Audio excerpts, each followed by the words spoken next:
Hola, yo soy Aldo Hola, yo soy Mile. y sean bienvenidos al segundo programa Charlando con Cuarto, donde hoy la temática va a ser la diversidad y los temas que vamos a hablar van a ser los siguientes. Primero vamos a empezar con música de Eloy, que van a estar comentando sobre la muerte de 3 grandes artistas. Luego con Palo y Adentro, que van a estar dando noticias sobre el torneo local, el sorteo de la Champions, fútbol femenino, tenis y la locura que está causando el álbum del Mundial. Y por último vamos a cerrar con el Rincón de los Consejos, que van a estar hablando sobre tabúes. Así que para empezar, vamos con música de hoy. Buenas tardes, espero que estén teniendo un lindo día. Hoy, en la sección de música, vamos a hablar sobre la muerte de 3 grandes estrellas en el mundo de la música.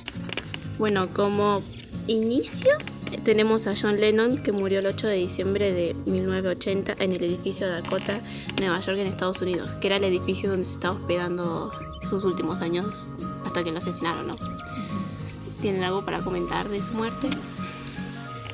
Sí, si no me equivoco, en 1982 fue cuando se sentenció a su asesinato. Entonces sería el 24 de agosto, que totalmente sería claro. Fue hace 2 días que se cumplió 40 años. Y él fue asesinado en frente de la esposa, ¿no? O sea, sí. La esposa vio todo. Claro, a sangre fría, e inclusive su asesinato sucedió a inicios de la década del 80, de 1980 sucedió, y justamente como vos dijiste que se sentenció, o sea, la sentencia fue en el 82, ¿no? Y como no lo mencionamos, su asesino fue Chapman, ¿no? Sí. ¿Cómo? Mark Chapman. Ok. Y particularmente este artista había sido partícipe de la banda The Beatles, y luego, estaba básicamente en su trayecto como solista, que su carrera particularmente fue como muy exitosa al dejar The Beatles, porque muchos pensaban de que no iba a tener mucho éxito, pero se catapultó. Una de sus canciones más conocidas era Imagine, ¿no? Imagine, es sí. una de las más conocidas. Sí, inclusive conocido como el himno de la paz. Sí. Y luego tiene Jealous Guy, tiene después Stand By Me. Algo que también podemos agregar de la muerte es que le habían hecho como una entrevista al asesino, a Mark, y él había dicho en esa entrevista que cuando le fue a pedir un autógrafo, porque era muy fanático, estaba obsesionado con John Lennon, le fue a pedir un autógrafo un par de horas antes de matarlo, y dice que cuando le dio el autógrafo lo miró a los ojos y como que le dio el presentimiento de que John Lennon sabía que lo iban a matar, que él era su asesino. Claro, inclusive, parecía todo premeditado por el hecho de que él creo que luego como que arribó a un taxi, y luego al subirse creo que se estaba dirigiendo a una entrevista, que creo que fue la última entrevista de todas, y cuando llegó al hotel nuevamente fue cuando pasó por al lado de él, y cuando él básicamente, claro, él sintió, pero, Chapman lo que hizo fue girar, fue en contraposición a John, y agarró el arma y le disparó. ¿Cuántas veces? ¿5? 5 disparos. 5 disparos en la espalda. Claro, que básicamente no hubo, cuando llegó creo al hospital ya llegó sin signos vitales, creo. Muerte a quemarropa. Claro. Muerte a quemarropa. Y siguiendo con el tema, tenemos otro que su muerte está rodeada de teorías, que es el rey del pop, Michael Jackson, que murió por una intoxicación, claro, una sobredosis. Pero hay muchas teorías que rodean su muerte, porque está esto de que primero se confirmó que el doctor le dio un par de pastillas que básicamente lo intoxicaron, y el nombre de este doctor era Conrad, pero se tiene la teoría de que él en realidad no era doctor. ¿Por qué? Porque uno de los asistentes o empleados de Michael Jackson, que estaba en la situación cuando encontraron el cuerpo de Michael en la cama, vio que el doctor le estaba haciendo la reanimación a Michael Jackson en la cama, cuando en realidad las reanimaciones normalmente se tienen que hacer en el piso. Y un médico tendría que saber que las reanimaciones se hacen en el piso. Claro. Entonces como que medio se dudó de eso también. Y también se tiene la teoría de que el doctor era un empleado porque Michael sabía como varias cosas que no le convenían al gobierno. Eso dice, claro. Que no le convenían al gobierno. Entonces también está la teoría de que el doctor era como empleado o un espía del gobierno y entonces quería buscar una forma de asesinarlo. A todo esto Michael sabía que lo querían asesinar, porque según testimonios de su familia y conocidos, se decía que él sabía que iba a morir, porque aparte se encontró un audio en donde estaba hablando con su ex manager, en donde decía que lo podían acuchillar, que le podían tirar un tiro, que lo podían intoxicar y decir que se murió de sobredosis o algo por el estilo, pero que lo querían matar y que no era el gobierno. Se tiene la teoría también de que no era el gobierno porque estaba esto de que había un montón de cosas alrededor como la élite o también los Illuminati, que es una teoría bastante loca. Pero básicamente eso, hay mucho quilombo alrededor de lo que era la muerte de Michael Jackson. Sí, las muertes, o sea, lo que ronda alrededor de estas muertes, o sea, tiene un factor, un patrón que tienen todas las muertes de los artistas, y ahora nos vamos a especializar en otra figura, pero tienen factores o patrones que son, por ejemplo, el hecho de que en realidad no murieron, sino de que siguen con vida. Y por ejemplo hay otras, como por ejemplo que algunos están en la luna, que ya es otro nivel. Ya son teorías. Claro, pero hay otros, por ejemplo, que dicen que se sometieron a cirugías para poder cambiar su apariencia y no ser reconocidos nunca. Es más, en Michael Jackson se salió un video de una persona que muchos decían que parecía a él, porque tenía ciertos rasgos en la cara, la forma de que miraba, cómo se sentaba, que parecía Michael Jackson, pero quedó como en la nada esa teoría. Claro. Y bueno, como ya mencioné anteriormente, vamos a mencionar a una figura del rey, la reina básicamente del Tex-Mex, que fue Selena Quintanilla, quien fue asesinada el 31 de marzo de 1995 en Corpus Christi, Texas, Estados Unidos. Y bueno, básicamente su muerte fue en un hotel. Sí, básicamente era su asistente, que anteriormente había sido contratada, fue contratada por ahí del 1990 por su padre, por insistencia de ella justamente. Básicamente no paraba de insistirle al padre de que ella debía ser la encargada de ser la encargada del club de fans. Y bueno, luego cuando obtuvo confianza por parte de la familia Quintanilla, es cuando se le da ese cargo. Y no solamente eso, sino que vas a agregar. Sí, quería decir que la que la mató era asistente y amiga, pero ella anteriormente, antes que la matara y todo eso, le había robado plata, mucha cantidad de plata a las boutiques. Claro. Y no solo había sido eso, sino que también en el club de fans que ella se encargaba, le habían regalado muchas cosas.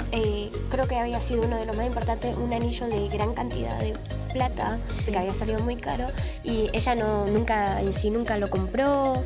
Si no me equivoco, creo que le habían dado a ella ella le dieron el dinero, y ella agarró un dinero agarró un anillo que tenía, que era de su propiedad, y se lo dio en nombre, inclusive ni siquiera se lo dio en nombre de sus amigas, sino en nombre de ella, no de tal como de todas.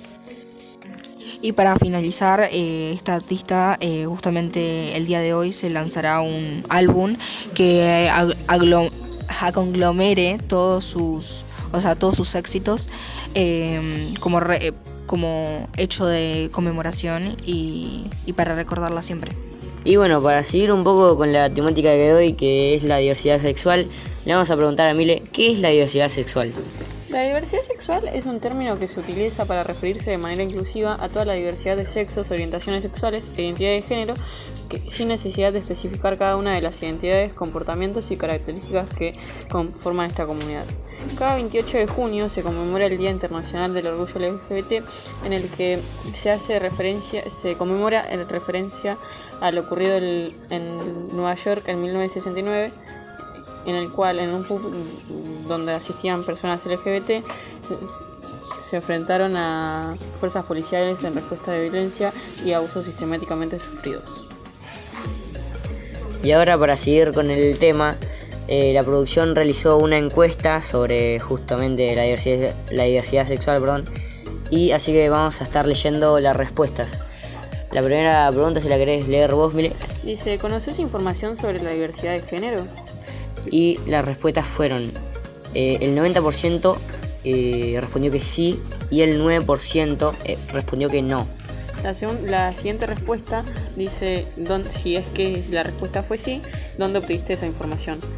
Las opciones son la escuela, un amigo o internet. La mayoría respondió de internet o de la escuela.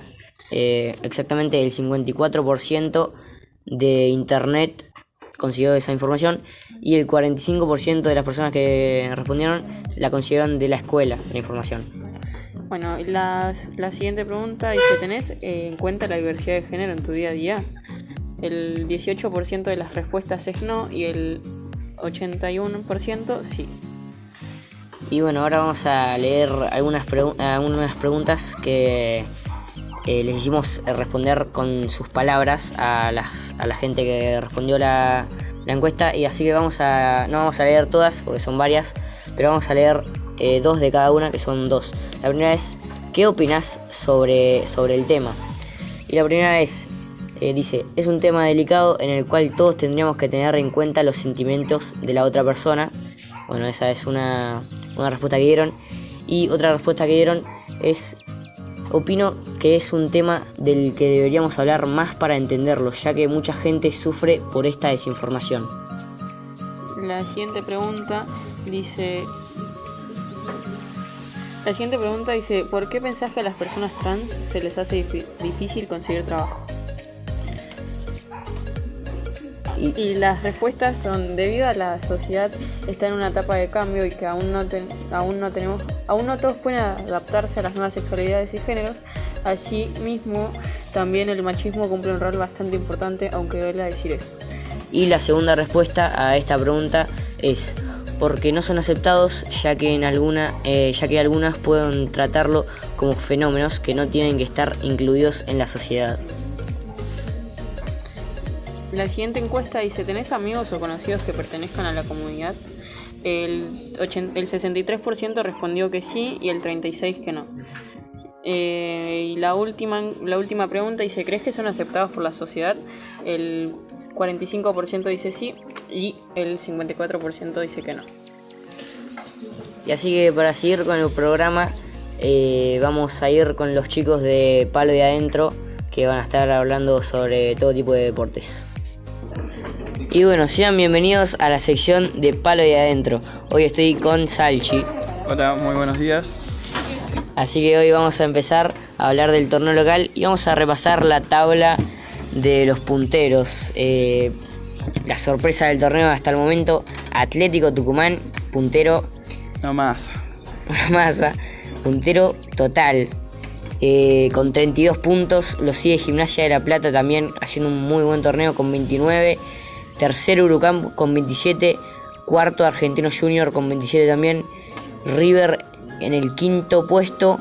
Y Boca, la decepción, yo creo, la sorpresa capaz del torneo también, cae hasta la 10ª posición. No es un puesto muy común en Boca. Y no se ve mucho esto seguido, Así que vamos a hablar de las fechas próximas. Las fechas próximas de las fechas que se van a jugar hoy, viernes 26 de agosto. En el primer partido tenemos hoy a las 18 horas Central Córdoba contra Lanús. Después a las 21 horas tenemos Arsenal contra Huracán. El sábado 27 de agosto tenemos a la 1 a San Lorenzo contra Rosario Central. A las 3:30 Newell's contra Godoy Cruz. 3:30 otro canal Banfield y Defensa Justicia. 18 horas Talleres y Racing Club. 18 horas de nuevo Argentinos Platense. 20:30 Tigre contra River Plate. Y los encuentros del domingo 28 de agosto serán Sarmiento de Junín contra Gimnasia de la Plata a la 1. A la 1 también Barraca Central jugará con Colón de Santa Fe. A las 3:30 va a jugar Independiente contra Vélez. Y Boca jugará a las 6 contra el puntero del torneo de Atlético Tucumán. Y a las 8:30 jugará Unión Aldo Civi. Y por último, Estudiantes de La Plata jugará a las 8:30 contra Patronato también. Así que bueno, vamos a seguir con el fútbol femenino. Vamos a repasar los punteros de las punteras de la tabla y los encuentros próximos del fútbol femenino argentino. Bueno, los 5 mejores equipos que están en la tabla serían San Lorenzo en quinto puesto con 30 puntos, River Plate en cuarto puesto con 33 puntos, Racing Club en tercer puesto con 38 puntos, segundo puesto Boca Junior con 41 puntos y por último primer puesto con Urquiza con 45 puntos. También vamos a decir las fechas de este viernes 26 a las 3 de la tarde Independientes contra Villa San Carlos. Mañana 27 de agosto a las 11 de la mañana Excursionistas contra San Lorenzo. A las 1:10 de la tarde Lanús contra Urquiza. A las 3 de la tarde Boca Junior contra Racing Club. También el domingo 28 a las 11 Estudiantes contra el Porvenir. A las 1:10 de la tarde Huracán contra Belgrano. Y a las 1:10 también Gimnasia contra River Plate. Muchas gracias, Teo, por darnos esa información sobre el torneo local femenino.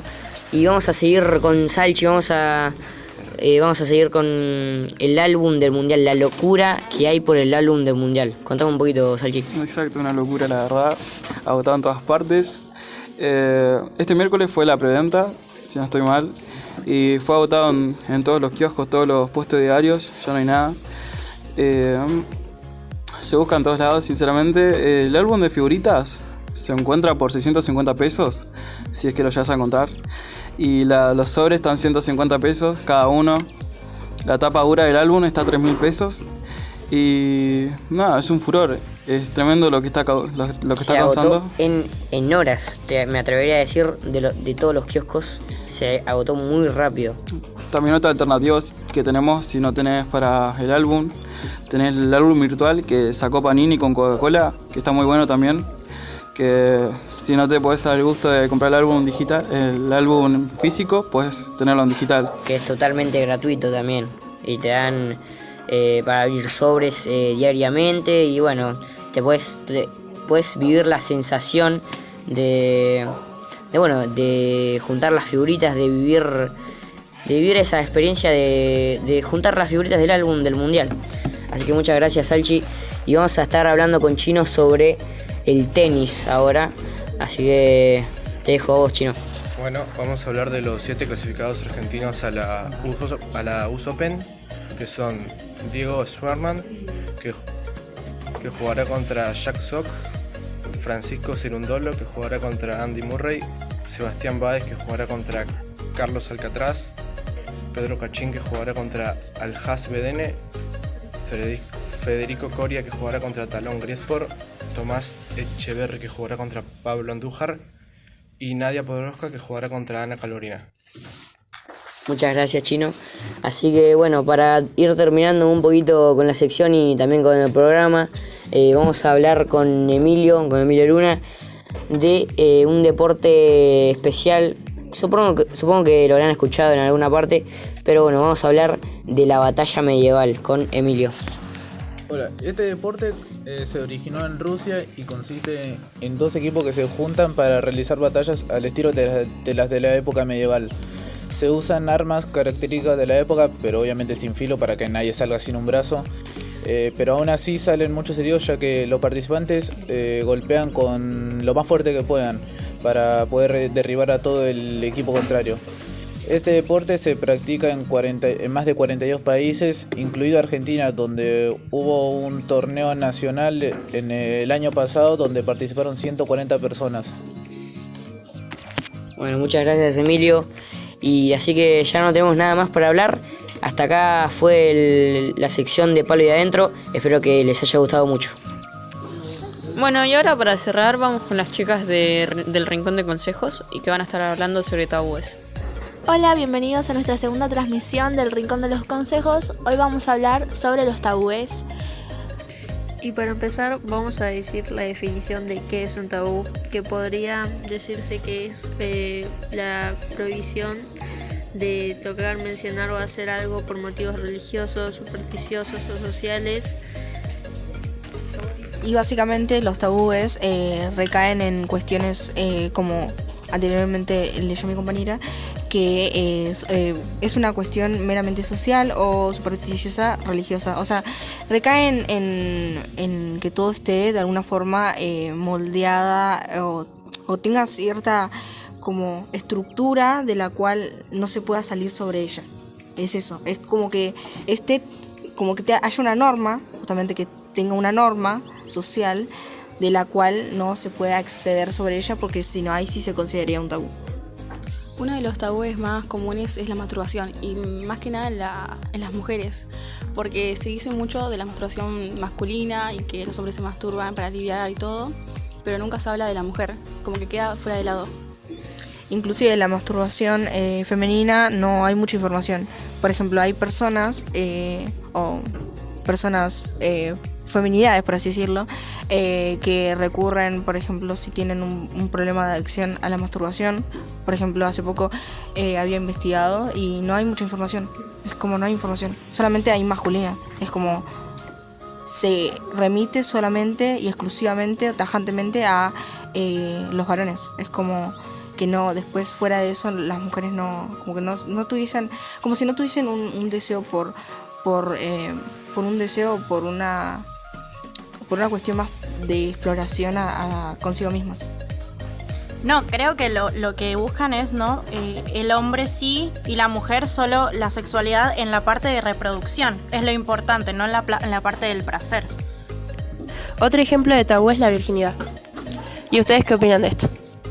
Ok, bueno, la opinión que tenemos con respecto a la virginidad o temas sexuales es básicamente que son cuestiones sobrevaloradas, en el sentido de que es como en la sociedad se lo ve como una cuestión que si tenés relaciones sexuales como que ganas, como que inclusive la sexualidad, o sea, el hecho de tener sexo es como que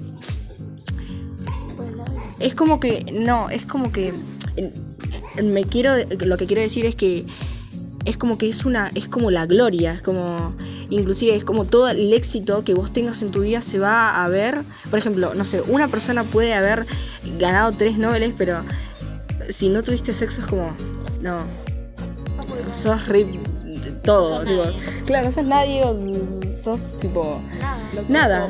Es claro, es como, pero se lo toma como un eje principal de nuestra vida social. Y si tuviste sexo sos un ganador. Claro. Y bueno, en el caso de la mujer, o sea, eso, la mujer no es así, tipo, la mujer inclusive no es una ganadora, sino que es una p***, es el insulto que se tiende a utilizar socialmente. Porque pero no decir que el hombre nomás tiene derecho a tener relaciones sexuales cuando la mujer también puede tener, y eso no por eso es una puta, realmente está sintiendo placer. Claro, se toma a la mujer como puta, tiene cotidianamente relaciones sexuales. Claro, o como que el deseo solamente es del hombre y la mujer es menos libidinosa al chabón y nada más. Uno de los tabúes de los que más se hablan es sobre los pelos en el cuerpo, más en la mujer, que es muy criticado, muy a menudo es muy criticado que las mujeres tengan pelos en el cuerpo, ya sea en las axilas o en sus zonas íntimas, en las piernas, en los brazos, en la cara. Sí, y son criticadas por ello. por ello. Cuando es algo común, porque no puedes evitar que no te salgan pelos. Es algo natural que sale. Claro. O sea, se tiende la idea o recae la idea en que no hay un deseo por el vello en la corporalidad, cuando en realidad uno no sabe si... O sea, recae solamente una idea o un molde que se tiene, pero luego en las relaciones sexuales, por ejemplo, uno no sabe si la otra persona... Es una idea preconcebida de cómo va a ser o del pensamiento que uno tenga, pero luego en realidad no va por ahí. Y bueno, eso es todo por hoy. Sabemos que fue breve y que no hablamos de muchos temas, pero para la semana que viene vamos a tener todo más planeado y más arreglado y vamos a traer más temas. Y esperemos que les haya gustado la transmisión y que la hayan disfrutado. Bueno, eso fue todo por el programa de hoy, espero que les haya gustado. Recuerden suscribirse al canal, darle like al programa si les gustó y recuerden que todos los viernes a las 6 se va a estar subiendo cada programa de Charlando con Cuarto. Muchas gracias por escuchar. Hasta la próxima.